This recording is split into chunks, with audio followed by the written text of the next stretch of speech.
White হাউসে বসেই যেন জাদুর কাঠি নেড়ে সংকট সমাধানের পথ দেখাচ্ছেন মার্কিন প্রেসিডেন্ট ডোনাল্ড ট্রাম্প। তার শপথ গ্রহণের আগেই যুদ্ধবিরতিতে সম্মত হয় Hamas Israel.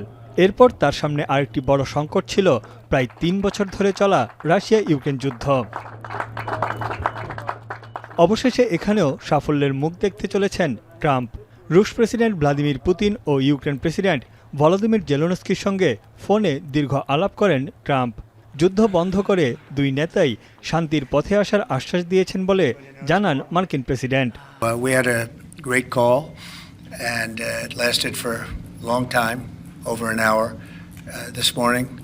I also had with President Zelensky a very good call after that. And I think we're on the way to getting peace. I think President Putin wants peace.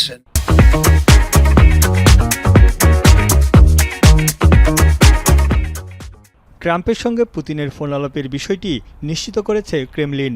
দুই নেতা ফোনে প্রায় ১.৫ ঘণ্টা আলাপ করেন। তারা সরাসরি বৈঠকে বসতে সম্মত হয়েছেন এবং সম্ভাব্য স্থান হতে পারে সৌদি আরব। এ সময় পরস্পরকে নিজ দেশ ভ্রমণে আমন্ত্রণ জানান দুই নেতা। দীর্ঘদিন পর মস্কো ও ওয়াশিংটনের একসঙ্গে কাজ করার পথ তৈরি হয়েছে বলে জানায় ক্রেমলিন মুখপাত্র। Президента Путина и президента Соединенных Штатов Дональда Трампа. Это был весьма продолжительный телефонный разговор. Он длился почти 1,5 часа. পুতিনের সঙ্গে আলোচনার পরই ইউক্রেন প্রেসিডেন্ট জেলেনস্কিকে ফোন দেন ট্রাম্প। প্রায় ১ ঘণ্টার আলাপে উঠে আসে যুদ্ধবন্ধের আলোচনা এবং যুক্তরাষ্ট্রের সঙ্গে দেশটির অর্থনৈতিক চুক্তির বিষয়। এ সময় ইউক্রেনের নিরাপত্তার জন্য মার্কিন সহায়তা চেয়েছেন জেলেনস্কি। Розмова з президентом Трампом хороша, розмова детальна.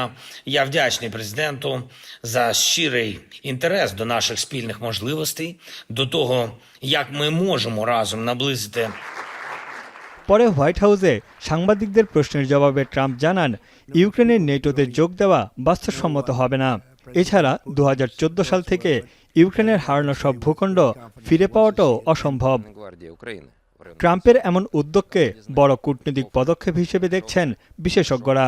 যুদ্ধে ইউক্রেনের সবচেয়ে বড় সহায়ক ছিল বাইডেন প্রশাসন। ট্রাম্প বরাবরই এই যুদ্ধের বিরোধী ছিলেন। তার নির্বাচনী প্রতিশ্রুতির অন্যতম একটি ইস্যু ছিল রাশিয়া ইউক্রেন যুদ্ধ শেষ করা। তানভীর চানি, এখন বিশ্ব।